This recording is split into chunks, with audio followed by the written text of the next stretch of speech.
what is the total vision of Summingbird? So first, you gotta get the zen of what we're talking about. If you're not into that, you're probably just not gonna like it at all. So the first thing is, my background with data has mostly been on the Hadoop side. So I worked a lot with a system that we built here called Scalding, and I just spent a lot of time writing MapReduce jobs. And I got to the point where people would say, "Oh, my thing is not like a MapReduce thing. It's kind of I don't know, like whatever you know better than a lot of other people. It's like oh, I can't write this code in Perl. This is code that cannot be written in Perl." And like some Perl dude's like, "Obviously I can write that in Perl. That's ridiculous, you know." So I got to the point where it's like every interview question, like whether it's like graph walking, whatever, it's like all I could see was MapReduce everywhere. So I wanted to be able to do that on real time. But I wanted to write it once. So I wanted to be able to write once a job and run it in a real-time setting or on Hadoop. That's what I wanted. And secondly, I think we all can realize the awesome power of MapReduce. The thing that made MapReduce really, really great is that it had a really strong separation between logic and systems. Someone may argue too strong. I'm not really sure that's even true. I think it's like really, really like almost optimal for that. It's like you don't have to think about how MapReduce works. There's map. I would say actually it should be more FlatMap. And then there's some shuffling. And then there's some reduction. It's a great abstraction because then you can have a field day with your systems people who are optimizing kernels, networking, et cetera, but data scientists don't think anything about it. And we've seen very few separations such as that in the real-time side. In Storm, apologies to Nathan, is not that. Storm is a layer for systems programmers to build like systems. It is not like an analytics platform like as clean a model as MapReduce. The next thing we wanted was to make non-trivial real-time compute as accessible as Scalding and Pig. So Twitter, these are our two big data platforms. Virtually 100% of our jobs are either in Scalding and Pig on the Hadoop cluster. I'm always campaigning for Scalding because I helped write it. And Scalding is obviously way, way better than Pig. And I'm happy to say that probably Scalding is maybe now 70% of the total compute load. The next thing is, we wanted to put more structure on the problem. So Storm, as I mentioned earlier, I view it still too much. It's too close to the systems layer. So we wanted to have a system that was type safe, and we wanted to bring the MapReduce approach to Storm. We didn't want to copy exactly MapReduce because it was still, it's pretty dated now. But we wanted that level of kind of clean, opinionated, like strong abstraction. So Summingbird is a streaming MapReduce platform. What do we mean by streaming? We mean that like if you think of all your sources that come in, you can think of pushing one, imagine like you have a high-speed camera. And as MapReduce is going, it's like, here comes the nanoseconds, and then here comes like a raindrop is falling, and there it is. That's what the Storm, that's what Summingbird is. So you can push one event all the way through the whole system, and then all the way through the next one, and all the way through the next one. So you can think of them as a stream. You don't have to, like Hadoop, we often think without even realizing it, that we have this chunk of data, that chunk of data, that chunk, and now we're going to somehow stir them all up together, and out comes the other end is the data. This is always streaming. It's always one data object at a time running through. By default, we have a speed layer that we've implemented that you can see that runs on Storm. You could easily port it to Akka or something like that. I hope someone will. We really just haven't had the main interest. We have an offline layer that runs on Hadoop. It does it via Scalding because I know Scalding very well. But we will probably port it to directly run on Yarn or Tez or something like this without cascading or Scalding underneath. And you can run either batch only. You can just run it on your Hadoop cluster. You can just run it on your Storm Nimbus world, or you can run it in a mode, and this is the most interesting contribution, where you run both of them, and then you merge them automatically. So you don't have to deal with the idea that Storm, you can run Storm with minimal latency, and it won't add up error. We'll talk about how that's done. So this is a very simple Summingbird MapReduce job. It looks like probably 100 MapReduce diagrams you've seen before. I know like probably a third of you are like hardcore like seasoned professionals. another 1/3 are like, oh, I'd like to be here about Storm. And like another third is like, I heard there's something called programming in the world. So apologies, I'm just going to like do this thing. So this job has 2 streams, and then we're going to apply some what I say flat mappers. I always talk about flat mappers rather than mappers, because we'll talk about that on the next slide actually. Then it has 1 layer of reducers. These reducers are going to do some operation that like I like to think of as plus. Some people, like some dudes who probably hate bijections and stuff would tell me I should put times there. But anyways, we'll talk about what those are. But here's where you're going to aggregate your types down. And then finally you put it out into a storage layer, and this is a 1-stage job. For a long time, we've been using Summingbird for a while. You could only do 1-stage jobs, but the code that we released, at least on the scalding side, works well with multi-stage jobs as well. So why do I call it flat mappers, and why do you have mappers rather than mappers? If you're not big into the functional programming, or at least, well, Scala calls it flat map. Other languages don't call it. So I guess Ruby, they say concat map, and in Haskell it's bind. But anyway, flat map is what you really have in Hadoop anyway. So 1 item comes in, and 0 or more can go out. And why is this better to think of right off the bat? It's because it can do a map. If I want to do that, when the 1 item comes in, I emit a singleton list with the transformed value. So I can do map. If I want to map like all my items like I would in Hadoop, great. If I want to filter, FlatMap can do that too. If a predicate is true, I output a singleton list with the same thing that came in. Otherwise, I input the empty list. So FlatMap can do map, and it can do filter. And it can also do these other kinds of things that are often very useful. I'd say they're like expansions. We have a job that we'll talk about a little bit later. It's in production, and we've blogged about, so I'm not going to get in trouble from my colleagues any more than I already probably am about that whole revenue joke. But we'll talk about expansions. So what do we do in Summingbird? So here's the biggest case we had to make early on, is that the only reduce operations we allow are associative operations. Okay? So when we want to geek out and sound like we're really smart, which we're not really that smart, is we say they're monoids, but they're not even monoids because they're semigroups, because we don't really care about the 0. See how we're not that smart at all? But we use this associative operation. And what associative means is if you are combining 3 things, A, B, and C, it doesn't matter if you first combine A and B and then combine it with C, or if you first combine B and C and then A. Okay? Order can matter. I'm not saying that A combined with B combined with C is the same as C combined with A combined with B. So order is allowed to matter, but we're requiring all the operations to be associative. Why? Well, associativity forms the basis of our ability to efficiently merge online calculations that are going on in Storm with the offline calculation that's going on in Hadoop. I'll explain how we do that. The second thing that associativity gives you is parallelism. A lot of times people mistakenly think that's commutativity. We'll see that in a moment. So monoid, we also use the 0. We kind of were mistaken as to how important the 0 was initially. We thought it was more important than it was. A lot of things have zeros. Integers are a form of monoid, and the 0 value is just 0. And the 0 value in a monoid is just the thing that when you combine it, it doesn't change anything. So if your monoid is list concatenation, that's a legit semigroup. It happens all the time. Let's get all the clicks that have happened and let's look at them. That's a very common monoid. The 0 in that monoid is just the empty list. You concatenate the empty list with anything and you haven't changed it. Most aggregations that we have, that we've noticed, they do have zeros. Some don't have zeros. They just have a combine operation. We've got a ton of them on our GitHub project Algebra. As you notice, all of our projects are required contractually to have the term bird in them. And you can see them on the GitHub page. It's actually not exactly this trait. It's a little more complicated than this, but it's effectively this. If you're not a Scala person, if you're a Java person, this just translates to interface and on down the line. Interface, and this is a public function. It's a getter that returns a type T, and this is just a public method. And you just implement those, no big deal. In fact, because it's Scala, I don't know how many people work in Scala here, you could extend this class in Java and use it with Summingbird. It's no problem. So why associativity? Why do we get so much religion about associativity? I had nope. Somebody what if we just have an option where it's not associative? And no, we're not going to do it. To the young people in this room who are just getting started, when someone says, why don't you add this feature to your program? Say, fuck you, I'm not going to do it.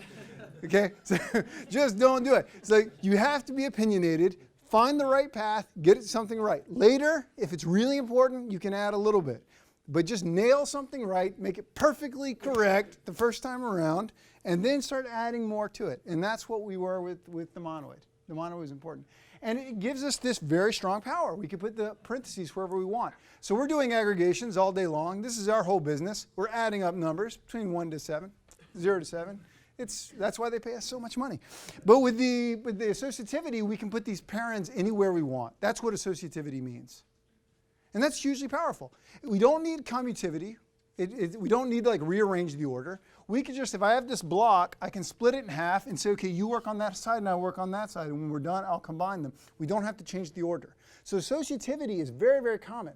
It's almost a little hard to think of a calculation you want to do that cannot be expressed in an associative way. And yet, that associativity gives the system engineer so much to work with. Like you're able to really leverage that one property so much. So in this case, I've put some parentheses down. It didn't matter. I could put a few more down. Boom. And if you count up this, to sum all these 7 things, you can do it in 3 steps. The tree that you make is depth 3 now. And it's in general log n versus n just because of associativity. So we were like, nope, we're not going to give that up. You're going to think harder. Like when everyone's like, oh, I can't do, my calculation is not associative. Like, you didn't think hard enough. Keep thinking, I bet it is. Yes. The question was like, in an effort to undermine your talk on the power of associativity, can you go ahead and tell me one interesting example where it is not associative? So the answer to that is the canonical. So if you look at a lot of standard libraries in functional programming, you have 2 list reduction functions. One is often called reduce sometimes. That's basically what's going on here. You take 2 things of the same type and reduce it down to 1 of the same type. The second one is called a fold, where you give them an initial value that's of any type, and some, like let's say it's of type T, and then a list of type U, and I keep combining T's with U's to get another T. So that doesn't really look like this exactly. And where is that useful? Well, if you train a model, for instance, like maybe you're going to do a stochastic gradient descent to train or really to do any kind of optimization, you basically have 2 data types here. You have kind of observations and models. And each observation allows you to update the model in some sense. So it looks more like a fold than a reduce. And naturally, it doesn't seem to call out to be this associative thing. And you can never combine 2 models, or it doesn't seem as obvious to do that. But the answer is, like, stochastic gradient descent is a great example. It's a very powerful thing, and we use it a lot. But you can do a lot of hacks and just like throw it in this model. Like, okay, fine. When I see 2 models together, I'll just average them. And if I see 2 observations together, it's stochastic, I can throw one away. So you can kind of force fit it into this kind of like world where the actual type is either a model or an observation, and you can find associative ways to combine them. And we've just found that it's okay to do that, and it's not such a big deal. It doesn't hurt the learning rates. And so, I mean, we really haven't seen a lot of examples where someone's like, oh, and now it's busted. We could not go forward. But I'll show you some more interesting calculations that I think are pretty good, that like make the case rather than don't make the case. So here's the meat. Here's the beating the cap theorem business. So the whole online offline, how does that work? Here's the other place we get a big value out of the associativity. So suppose you're interested in running a highly available service. One that I'll talk about a little bit later that, let's say hypothetically, runs on Summingbird is a feature that we launched recently that shows you which news articles have embedded a given tweet. Okay? You want this to be really reliable. So how do you do it? So suppose you write your job, you've written in Summingbird. Now we can run it on the Storm cluster or the Hadoop cluster. Now the Hadoop cluster is, so our logs are coming in. What are the logs? The logs in that case are, let's just do like click count. For every tweet, we want to know how many times it's been clicked on. So that's our simple job. So the logs here are just a history of all the clicks that happen. Tweet X at time T, got a click. Tweet Y at time ty, got another click. So that's the log. That log we materialize in a Kafka stream or a Kestrel queue. If Kestrel is something that we have a lot in here, I don't know how many people you're using it out there, but Kafka I'm sure you've heard of. And we also take that Kafka stream and move it over to HDFS. Okay, so now we have some notion of a batch. A batch will be relatively large for Summingbird generally, because batch is the interval of time that we're going to like atomically work in, that we're going to kind of consider independent units of, I don't know, for merging, for lack of a better term. And that'll be clearer in a moment. So what the Hadoop side of the picture does is this. It reads in all the clicks. It groups by, I mean, it's a classic word count job. I'm sure if you think about like every tutorial in the Word, it's word count. Group by the key. The reduce operation is just arithmetic sum, just integer sum. And then you add it up. And now all I have to do when I go to the next one is look at all the latest events that came in the next batch, look at the previous batch, merge them together, just concatenate the streams, and group by key, and blah, blah, blah. And we go forward. And like that side of the pipeline should be very clear to you. Now the problem is, because of the latency with Hadoop, this is going to be 1 to 4 hours behind because it takes us a while to move our data from the logs and get it through the Hadoop pipeline. Our Hadoop cluster is fairly overloaded, et cetera. So what else do we do? We also, so a batch is defined by the time inside the object in your log. So all of our logs have inside them, they're thrift objects generally, sometimes protobuf. They're thrift objects or JSON, if you're insane, and they have a timestamp inside of them.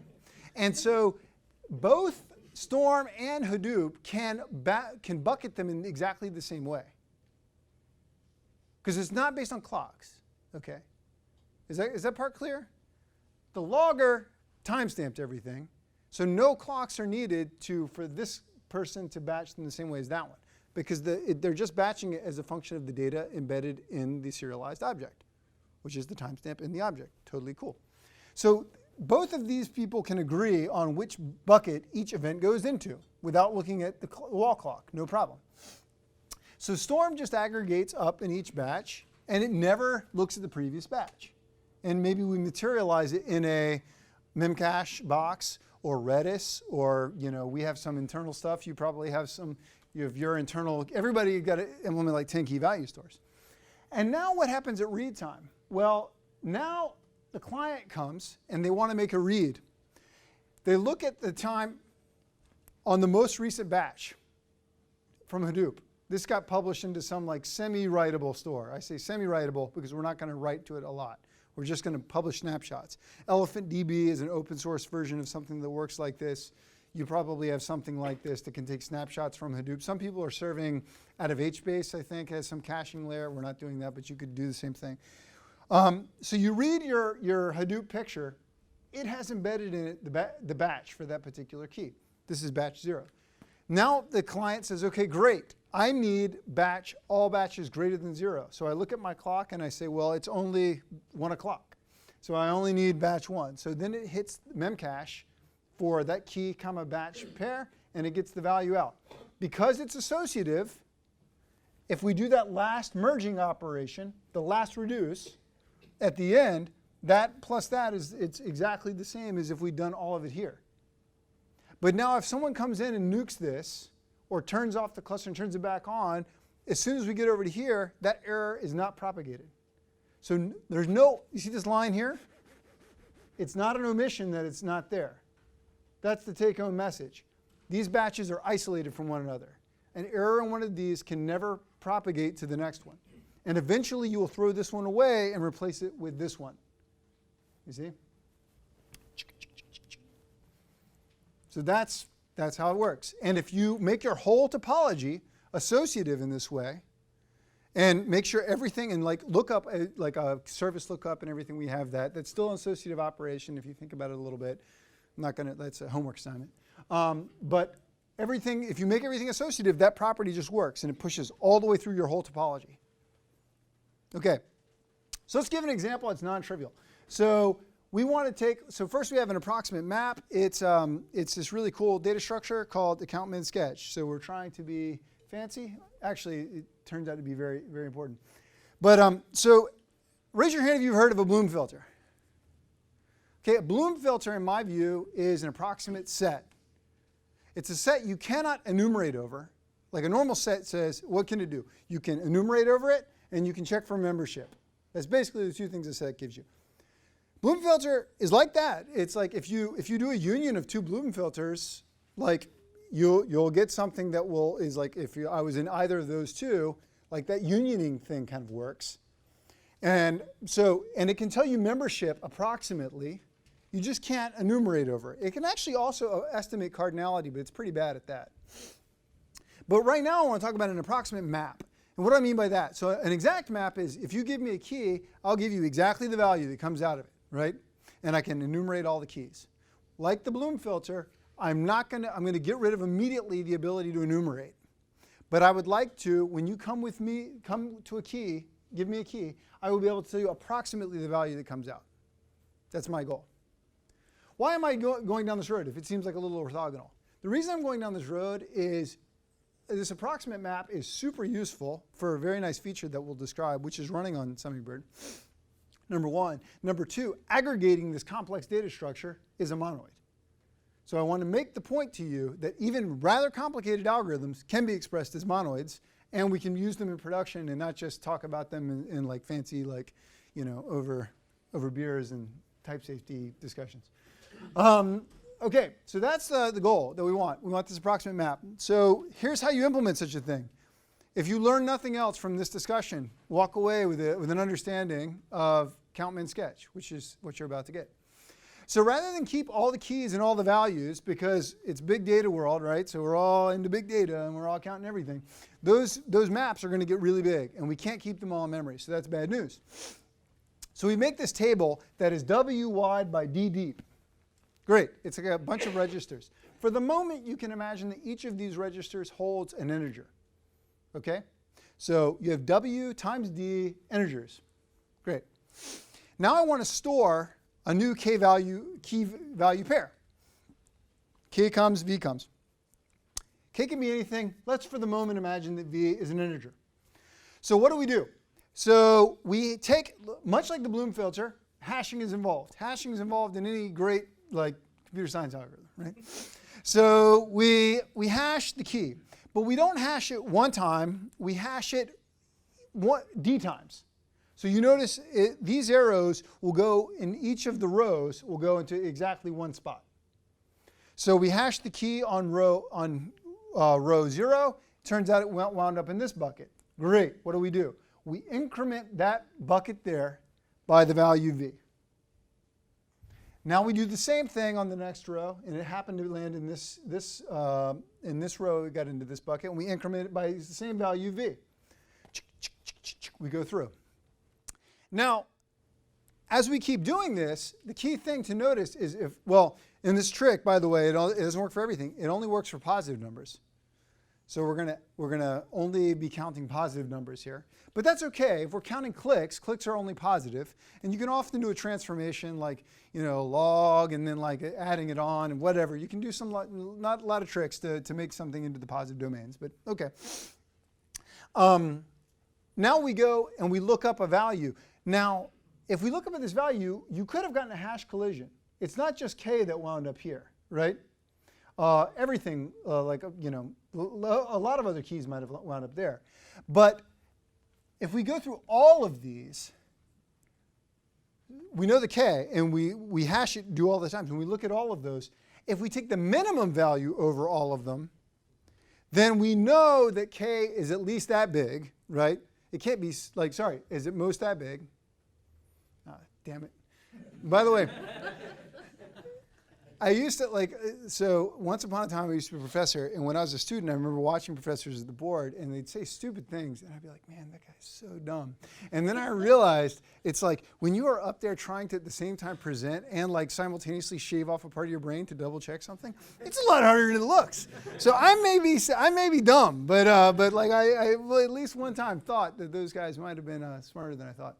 So we'll get to the bottom of what the answer was. But so we take the minimum on each one, and let's convince ourselves whether or not it's an upper bound or a lower bound. But it's bounded on one of those sides. So this is called count, min, sketch. So we've already talked about the hash. We've already talked about the min of the buckets. But the result, it turns out it's an upper bound of the true value. So why would that be an upper bound? Oh, of course. It has to be an upper bound because we know that all the values landed in all those buckets. But we also may have gotten some collisions that corrupted all of them. If we got no collisions in any of the buckets, it's exactly right. But if all of the buckets had at least one collision, it will be an overcount. So this is an upper bound of the true value. If you see 0 there, by the way, and you know the lower bound is 0, you know it's 0. So that's kind of a cool thing. The proof is, it's a really nice paper, it's only a few years old. The proof is that with probability greater than 1 minus delta, the error is at most epsilon times the total count. And the total count is easy to keep on the side. Keep one other register, and every key that comes in, you increment it. So you can keep track of the total count. And what is delta and what is epsilon? I haven't told you. Well, epsilon is 1 over w, or equivalently w is 1 over epsilon. And here's the awesomeness. D is log of 1 over delta. So that log scaling means that you can crank down delta to be pretty small and still not have too big of a D. So the total cost of memory is w times d, so it's really like, log of 1 over delta divided by, times 1. So it's actually, what does that mean? Well, I think something like 5K, like you can get some pretty interesting stuff. So what's the actual, so where's the interesting thing here? So here's the tweet, got embedded like crazy. It's the 4 more years tweet. People embed it, and then they put it on their webpage, and then people will go visit. And that's cool, and we tell you how many times it's been retweeted, but where has it been embedded the most? Where did people come to see that from? Was it the New York Times? Was it Time? Was it Newsweek?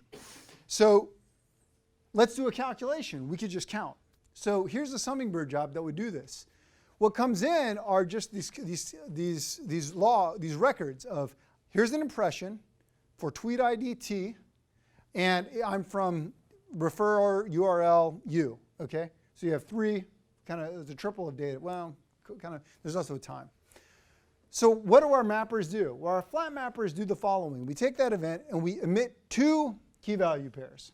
Here's where flat mapper comes into picture, right? We have 1 event comes in, but 2 came out. See? Twice the events. No, that means nothing. But 2 came out. Okay. So the 2 that we kick out here are the tweet ID that actually happened, and then this like stupid hack, just to keep the schema the same, we also emit 0 because we want to count all the best tweets. So there's like a group all key here. If you've done any amount of MapReduce, like when you want to aggregate everything, you have to have a group all key. And now the CMS is this count min sketch data object. Actually, if you want to be clever, you can have this hybrid. You could have used a regular map, because remember, count min sketch is just an approximate map. You could have just used a regular map, right? And regular maps are like vectors, like infinite dimensional sparse vectors. And you could add those up as well. So could have been no problem. But we skipped right to the fancy and went with the count min sketch. That's great. Now we group by the tweet ID. No, this looks like a Hadoop job so far. Like pretty straightforward. Like probably anyone in this room hopefully could like talk about how they would maybe wrote it, but all cynicism about interviewing people on MapReduce, I'm not going to address at this moment. So I'm sure we all could have done it. That's great. So then we have the reduce operation, and that's just summing the count min sketch. Right? And how do you sum a count min sketch? What does that mean? Add up all the values. Just point-wise add them up. If I had added up, like if you saw 14 things in this key and I saw 15 things in that key and we put them all in, it would have been exactly the same because it was linear, right? All we were doing was adding. So we just like take those 2 big data structures in memory, point-wise add them up. No big problem. No big deal. So the count min sketch, why is this awesome? The count min sketch is a fixed size. And if any of you work at social media or like any system that interacts with human data, you see a huge skew. Most things nobody touches, and then a few things like they touch like crazy. Like they'll have like 10 billion clicks. So if you have a data structure like a map that's just going to blow up with the number of keys, so everybody embedded the 4 more years tweet, and you'd have this one value in memcache that had like 100 gigabytes associated with it, and that's no good. So that's a huge win of the count min sketch, is that it's a fixed size. So again, the systems issue, like you don't have to worry about so much. If you're like a data scientist, you know that we've given you in Algebra, in this code, we have this approximate map for you, and you know that it doesn't blow up, and that was a huge win. So it never blows up. And if you put delta to be 1% and epsilon to be 0.1%, remember delta is the probability that we're outside of the error bounds. So 1%, so 99% of the time we are within the error bounds here. And the epsilon, that's just the error that we would get, 0.1%. So that's 1 in 1,000. Now nobody really cares to know exactly how many times that 4 more years tweet has been. I mean, actually some people here care, but it's not really a product that we should like really be, like we're not like, I don't know why they made the decision to tell you exactly how many times something had been retweeted. Like log of the number would have been fine, but whatever. So this turns out to only be 5,000 bytes. That's very, very small. Very, very small. So we can fetch those very fast out of memcache, and it's almost like magic. If you're not sketching, you're doing it wrong. Say that to yourself every time you start like counting all the things and grouping up and paying what you're paying too much, okay? The next thing is that we could simultaneously keep track of all the keys with the highest counts. So at the same time when we were putting something in, we could have said, what's the value here? Like we're about to put in time just embedded. We just got an impression from time for the 4 more years tweet. Great. How many does that make? That makes 100 trillion billion. Great. That looks like a lot. We have a little look aside like top K list, and we keep that in that list. So we could have done that. That's all done for you in the algebra code already, and it's there, okay? So if you had the top heavy hitters, you could see the embedded tweets. So if you do one more thing, if your key is not the tweet ID, but it's tweet ID comma some time bucket, like May 5th, tweet ID comma June 9th, then you can go through time, and now in memcache, again, materialize all these for every tweet, for every day. Now you have, like, you just expanded your key space. Now you can make a time, like a dashboard that goes throughout time. And because these values are so small, like 5K, it's nothing, you could actually afford to like even do date range scans, where you do from here to here, add them up. Because it's, again, it's associative. We got this magic. We can just totally do that. Range queries. It's amazing. So are you saying that for the time series, you have a different sketch per timestamp, per date in the range? You can do it a couple different ways, but yeah, ultimately you would have a key that corresponds to like your logical key and the time bucket, and the value would be like, yeah, a different value of the sketch. You can kind of pivot, like to some degree, like the key that you want into this map, into the sketch, and at different granularities, you might choose to put more of it into the sketch than not. You don't have to use like a uniform bucketing across time, but yeah, something like this just kind of works. Like you could spend a lot of time trying to optimize this and doing something better, but we found that actually the naive thing works pretty well. So this is the actual like earliest version of a job written by the intern who did this, but I probably shouldn't spend too much. But this is, to give you an idea, this is how Summingbird jobs looked in the code one generation before what we open sourced today. But just to give you an idea, we have some sources well defined, and then you have some filters and mapping. And all this job is doing here is first, well, you know, we use Scala, but a lot of the objects are defined with Java, so there's some ugly Java Scala call here to smooth those over. But they're just outputting a sequence because it's a flat map. One thing outputs a sequence and keys and values, and that's all it is. And then it groups and sums this into the store. This store happened to be written in such a way that it was only writing offline at the time, but obviously it's running online. Apologies to the type-safe people. Algebra does not have a notion of commutativity. So there are cases where when you add A plus B, it's the same as adding B plus A. And that's a further enhancement of the scheduling. You can do some pre-aggregation on mappers if you know that the aggregation is commutative. So, excuse me. If you declare that, Summingbird can run a little faster, and that's the way that was declared. But just to give you an idea, like that whole computation that we just described, that's it. They don't have to worry about Storm. They don't know much about anything. They just take this and then they compile it and they submit it. And even this was like a little bit verbose because they had to define some data types, their keys and their values. But the point of this is that their whole logic is defining their keys and values and how to map their events to their keys and values. And they didn't have to do anything here to sum. Like, where's that logic? Well, The logic to sum is the monoid, but we've already implemented 50 of those, and those are in a library somewhere. So you say that your value is a count min sketch, like we know how to add those. Don't worry. So Scala's type inference there, they have this notion of, so I don't know how many of you work with Scala, but if you work with Java at all, there's a pattern called dependency injection, which I saw a great tweet the other day. It's like or as some languages call, passing variables. Like Scala has a built-in one called implicits. Well, implicit is used in many different ways, but there is one way that the implicits are used, which is to do dependency injection, and this will find the default aggregator for you, the default monoid for you for your value based on its type. So in most cases, people don't have to write the aggregations themselves, even if they're relatively complex data structures. Maps of lists of count min sketches of strings would just work. It knows how to recursively do all that for you. So that's pretty nice. I don't want to spend too much time on this because I want to give some time for the Q&A and et cetera. But the job just works this way. It created those two steps of keys, tweets and time, tweet IDs and time buckets, and then this count of impressions and this map of the embedder and the count, which it was in how many times it's been embedded. And I used map and count min sketch here interchangeably because you remember count min sketch is an approximate map. And it's so much an approximate map that we found that it was useful that like my tweets, because I'm not that popular, they don't get embedded. So there's no need to keep even 5K data from my tweet. So what we found was a really great optimization for these approximate data structures, such as hyperlog-log, which is an approximate set like Bloom filter, or Bloom filter. It's better to keep an exact set when it's small, or an exact map when it's small. And then as the monoid can automatically add together, and once it gets large enough, it can take the exact one and then make it an approximate one.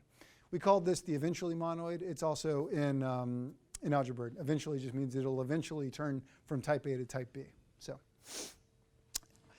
So anyway, at the end of the day, this is what you get when you do something like that. You get a page of code and probably 1,000 pages of JavaScript to enable something like this. But the whole idea is that the storm part is a relatively solved part of the problem. So this real-time streaming part, like we could solve it at the systems layer. We have a great team. Krishna leads that team. They can really hammer on systems problems and let people, like users, come and describe their logic and not have to keep solving systems problems.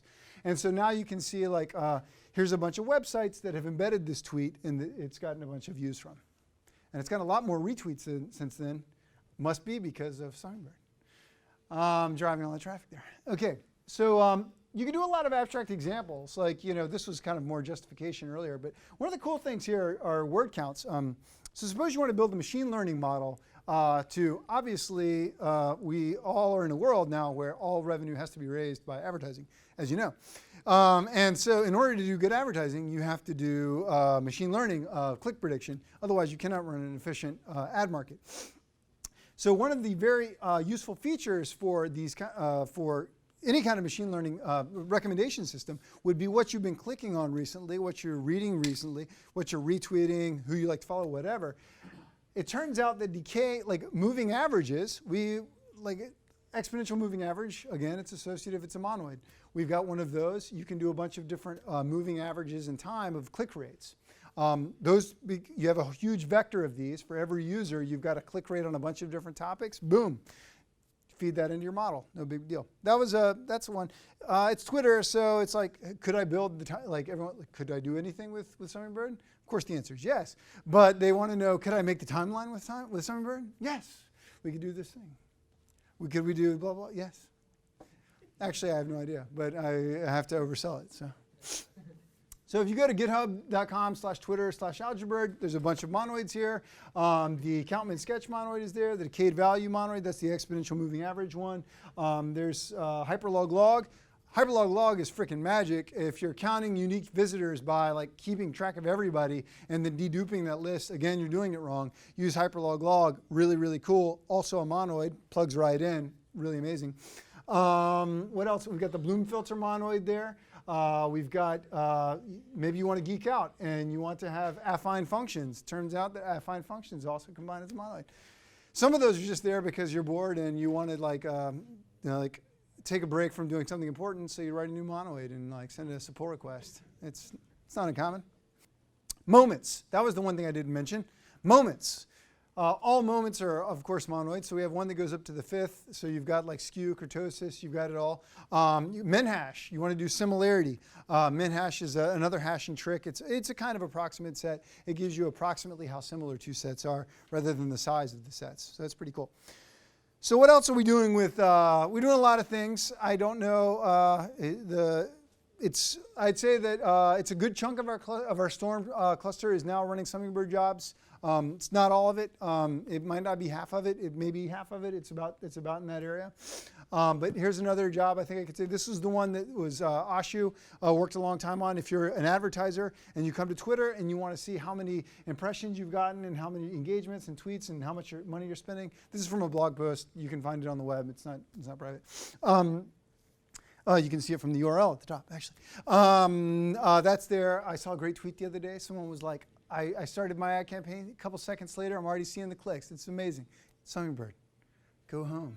Try it.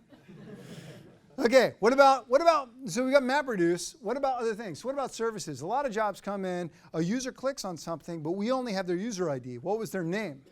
Or a user clicks on something, who are they following? So in Hadoop, this would be, you'd think of this as a join.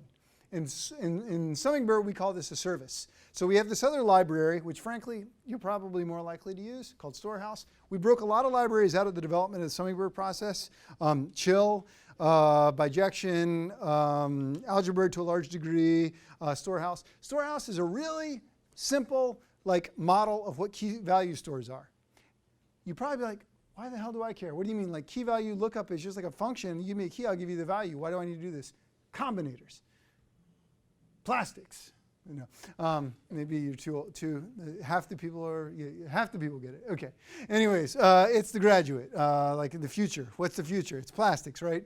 The future, it's combinators. Combinators. That's what's important. If you have a nice abstraction on what you can make, if I have a key value store that I can look up from K to V, and another one I can look up from V to W, why can't I just glue those together and first look up V and then take it and look up W, right? I should be able to do that. That's a combinator. We have about 100 of those combinators. You could map them, you could do this, blah, blah, blah. So Storehouse is not a key value store. It's a very simple model of what key value stores are, and then a bunch of combinators. And then we have some people have contributed implementations, like wrappers for MySQL, Memcache, Redis, whatever. But Summingbird reads from a Storehouse store, and a Storehouse readable store is a very simple Java interface or Scala trait that just says get and multi-get. It has two methods, and that's it. But once you do that, we've got all these combinators on it. We're going to use them internally, and that's why we did this. We can do a join with these things, but they're always the notion of a lookup. They're not cross-product joins that you might have seen in like a SQL world. So a key comes in with a value. We take that key, we go over to the Storehouse store, we get another value of type W, which may or may not be there. We get one value, we bring it back. So you had key value before, now you've got key value in maybe W. And you keep going. You can keep adding more and more services to build things up. And then you can map them all together and do your thing. You can think of them like left joins. So that's there. That's in the picture. So what's going to happen next? Well, this morning we released this code. There was the announcement, so you can see the code there. It's available. You can play around with it. I will honestly, like Avi, Avi Bryant, who used to work here, made this tweet that he'll be interested to see who can get this system running outside of Twitter. It looks like it's a little complicated. That's fair. It does have a lot of moving parts. It's a way to integrate your Hadoop cluster with your Storm cluster. Hard enough to set up a Storm cluster, but good luck. We got an awesome team working on that. That's not my problem, but that's probably your problem. And then the other problem you've got is like, how do I keep my Hadoop cluster up? Again, not my problem. So, doing that together, that's up to you. But after that, you just schedule a cron job, and you have this jar that you've compiled that you can ship over to both. And you can make it easier. But I hope some of you will put it on Akka or like your own little big iron machine that you can then easily know that you've written these jobs, and then you could upgrade to Storm if you needed to, or go to Hadoop. There's no problem. What we released was a relatively large refactoring of the code, which we're just only recently starting to use now. So if you use it a lot, you might even hit some corner cases that we haven't seen yet. Almost always happens with open source. But what did we recently add? We added easier testing, the ability to build just the online, the offline, and also an in-memory planner that you can run it locally on your own machine and just play with a little bit. We could have more to do tutorials. Someone was giving me a hard time about scalding tutorials earlier, and like I thought scalding was pretty documented, but shit. Anyway, we would welcome some tutorials.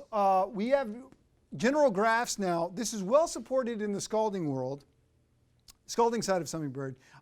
It's still being tested in the storm side. So if you just want to go home and make a giant storm MapReduce plan that's MapReduce. We haven't like totally hammered on that side yet, and we welcome your pull request. But the idea is that you should be able to map, then reduce, and now what comes out at the end of that job, you can keep mapping and then join and then keep going on in a type-safe way that you don't have to think about like your grouping objects, your bolts, your state, anything like that. It's all there for you. And that's going to be a major push to get that really rock solid and smooth during the 0.1 cycle. We just added support for like this notion of window joins. We only have one application of that here at Twitter, but you have a stream that comes in over here and a stream that comes in over there, and you want to look across and do a join across them. In real time, in the streaming mode, you have to have a notion of a window associated with them. The service is like living out somewhere here. Maybe it was materialized by a store, but there's some store that you can hit, some service that you can hit to do the join.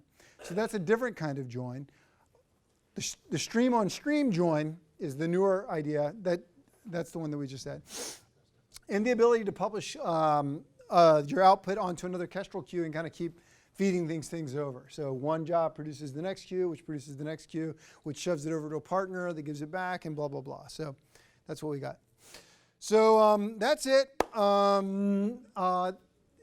We found that Summingbird is appropriate for the majority of the real-time apps we have. So I started off with saying that you limit your system to something that systems engineers can really optimize. In our case, it was this notion of MapReduce plus associativity, and that's what we did. But we found that in practice has not really excluded any jobs, so that's been great. A big win, a lot of people say, I don't need online and offline. I just want real time because my stuff's going to be really fast and it's going to be perfect and everything's going to be great.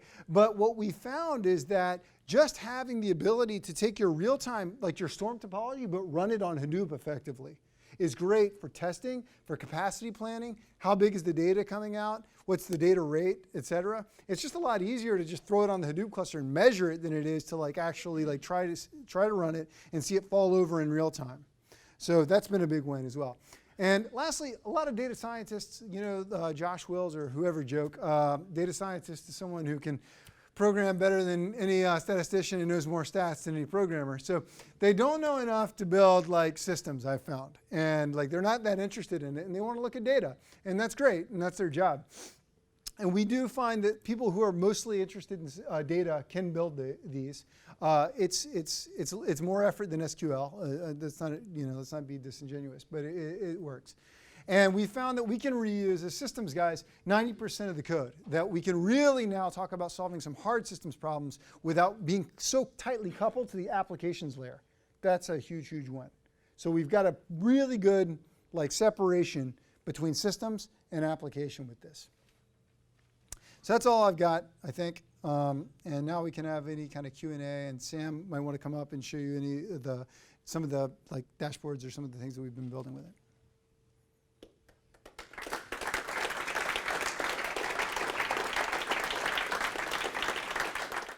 The question is, can we go through a fault tolerance? Can we talk about in more detail the fault tolerance? Let's go through a scenario. What does it look like when the storm portion falls over? Also, we can talk about what it looks like when the Hadoop portion falls over, because that's non-trivial as well. So at Twitter, each of these are managed by 3 separate teams. So that's why I say it's not my problem. They each stay up and it works. So we've got some messaging team here that's going to take care of this. We've got, I'm not a manager, so I don't really know how the separation between this works, but Krishna can tell us. But anyways, let's assume that we have one set of people who are managing logs and queues, one set of people who are managing the storm cluster, which is going to run up here, and one set of people who are managing the batch layer. You could have failures in all 3. So your Hadoop system could go down. Job tracker has some massive problem, whatever. You get problems with your log movers. Your logs may not be showing up. Your queues may go down. You could have a problem with the storm cluster. And then each of these are also materializing in some kind of store. I think it's already been, I'm sure it's been announced, so I can say the word Manhattan. In our Twitter's use case, we take our Hadoop data from HDFS and put it in a system we call Manhattan, whatever. So the Manhattan cluster could go down. That's also serving something in real time. It's like this key value store. It's a little bit cheaper to run than Memcache. Or the real-time guys, the Redis or Memcache, maybe that goes down. So those are your 5 things that can fail. Okay, so you know how fault tolerance analysis works. If you assume with probability P that everything fails, then you can kind of derive what's the probability that you have a net failure. So where do you see a problem? So let's again look at the merge picture. So in practice, what are our big problems? So I actually don't remember a case in a production job, I don't know if Sam does, where it was the storm, like we have one storm restart. Storm usually hasn't been the problem. So the storm cluster is like, maybe it's a little more static in some sense than Hadoop, which is a lot of ad hoc jobs are thrown at it. So I don't know what, but I feel like the storm side of the picture has been pretty reliable and hasn't been a big problem. Actually, Hadoop, because people do insane things and just throw crazy things at it, is much more there's much more burstiness on the Hadoop behavior. So the bigger problem that we've seen is the Hadoop jobs will fall behind.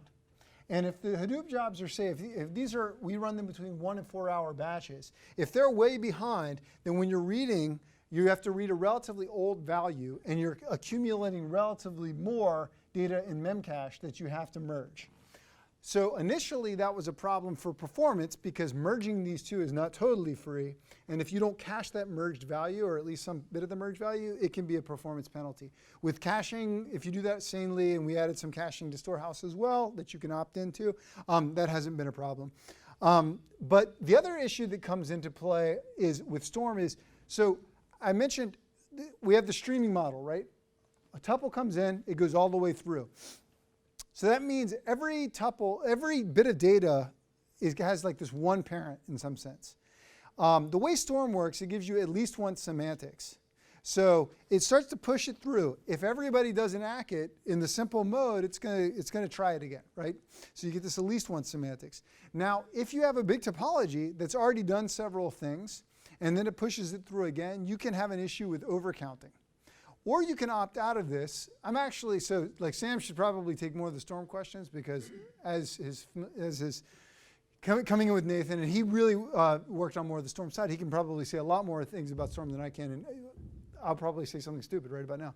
But I think that you can get into a mode where if you don't act anything, you can set it up so it won't do the at least one semantics. It'll do the I'll try once, and if you lose it, you lose it. And we found that for the job, the advertiser dashboard job that I showed you earlier, that showed you how many tweets, that thing is fanning out a lot of things. So when people click, you might get a retweet. You might want to put it in a bunch of different buckets. There's like, I think it has a fan out of about 1024. Well, not that job. Actually, I'm confusing. There's another job that's doing some kind of counting. For every click that comes in, we're going to fan it out 1,024 ways. If you were to double count that, it has this multiplier effect that could be kind of bad. So we don't want that. So if you let too many of these build up, you're going to have relatively more error. In point of fact, it hasn't been a big problem. When we've measured it, it seems like it's been low enough. We've talked about like Summingbird. If you look at the code, there's a scalding kind of like package that you can use when you compile. There's a Storm package. Right now, it's designed to be used in batch mode like this. We've thought about using the transactional mode of Storm also like as an alternative to not run. So Nathan calls this the Lambda architecture. Probably because he likes Clojure and like those guys love lambdas, and I don't think there's any other name for it than that. But he calls this the Lambda architecture. You could also just imagine a mode where we run Storm transactionally. It will be more costly and it will be slower. The throughput would be slower on real time, but it would get away from this. But there might be some people who would opt into that. I think it's a long-winded answer to your question, but the short answer is when you're ranking something, like we were showing you earlier, the top embedded tweets, or you're building machine learning models, 1% errors don't matter. So we just want like reliability and we want speed. Low latency and reliability. So that's what we've gone for, and that's kind of where we've kept the systems. Next question. Let's go in the back there. Is the batching stuff purely done on time buckets or other stuff? Question: how are the batching stuff defined? Never make anything concrete. That's like another principle of Summingbird. So it was a long time before we gave up and said, okay, time can be a long, and it's actually going to talk about time. For a long time, it was just this type T. But what we did keep in there for a very long time is the notion of a batcher. And so actually, a batcher is just something that will give you a timestamp in milliseconds since the epoch along. And you give me a batch ID, which needs to have the property that it's comparable and like it increases. But it's totally up to you. It's a pure function of time, but it doesn't have to be a uniform function. It could like change over time. So you could say, for a while I ran with 1 hour batches, but then my batcher decides that I want to, like lately, I want to run with 15-minute batches. So I ran with that for a while, and then we could switch over and go back to 4-hour batches. It's up to you. It's totally programmable. Like it's like there's a batcher interface, and it's up to you. So. Well, so both the client has the batcher defined for each of the materialized stores. So each materialized store or service, mostly stores, have batchers associated with them. And the client knows the batcher for that store. So it doesn't really matter how, like you could imagine like that batch was that wide and the next was that wide. I mean, I'm kind of saying like you can do what you want. In point of fact, everyone uses what we call the millisecond batcher, which takes the current time, divides it by some number of milliseconds, boom, you're done. That's all it does. But you could plug in anything you want, and it doesn't. The system totally assumes that you just have this pure function from time to batch. I don't know if that is a satisfactory answer, if it was just too abstract still. The notion that I'm not answering, I'm just saying there's a thing. Yeah, when multiple jobs are running, like the way that we organize the joins in the offline mode when you're dealing with scalding is via this batcher. So when one job says, I'm going to go operate on hours 2 through 5, I need to go access like the tweets and the users. To calculate, to sort of do this pre-filter on our entire data set, we can go look at the batchers for each of these jobs that we're joining and figure out what it means to sort of get this job's notion of hours 2 through 5 from that job. So if you've got this sort of abstract notion of time, an abstract notion of data, an abstract key and value, like it's really hard to actually combine two things. And so this anchor point of like timestamp between different jobs turned out to be more useful than our kind of bullheaded approach of keep everything so abstract that nobody knows what we're talking about, which was useful in sort of hiding from managers and developing this in secret for a long time. But the time has come to fix long, and you know, soon the key and value types will be fixed as well. But for now, anyway. Oh yeah, so the question is, have we had to deal with streams where we have to aggregate in different data centers? We have 2 big data centers here, and yeah, we have. We've got sort of the story of replication is a little different for our backing stores and for our queues and for our storm topologies. So because of this decoupling, you know, for example, the Hadoop jobs will run in one data center and their key values will be replicated across by the data store, where Storm is not quite at that level, so we're running our storm topologies in both data centers. But because of the decoupling, it's not so much that, you know, the offline portion sort of applies these constraints after the fact. I hasten to add, this comes from a member of our team who is supposed to be throwing us softballs. But anyways, You'll accept a heavy performance hit. No, I'm just kidding. So the question is, Summingbird allows you to do things that might not have been easy to do before or possible to do before, but what about the performance? So I think that, as is often the case, I think the right answer to that question is it doesn't it's not going to do anything for performance that you couldn't have done yourself. But what it's going to do is that abstraction between the system and the logic is going to enable. So let me just make a very concrete example.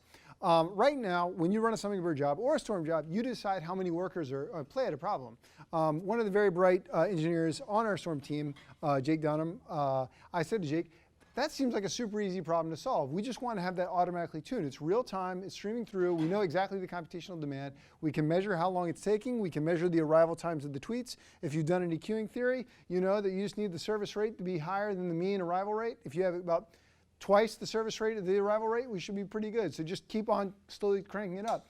And he was like, well, that sounds easy, but how are you going to deal with like restarting or repartitioning and blah, blah. And I was like confused for a second. I'm like, oh yeah, but keep in mind with Summingbird, we don't have any state in the bolts. Just kill them and restart. And he's like, oh yeah, well for your case, it would be really easy for us to do that. But for the general storm case, I don't know what someone's doing to the bolts. So the main performance win you get from Summingbird is that because we've got this like partition between logic and system, we can put a ton of optimizations in, like the commutative monoid optimization. We don't really know what you're doing, but if you tell me it's commutative, we do map side aggregation, which makes like hotkeys basically not a problem.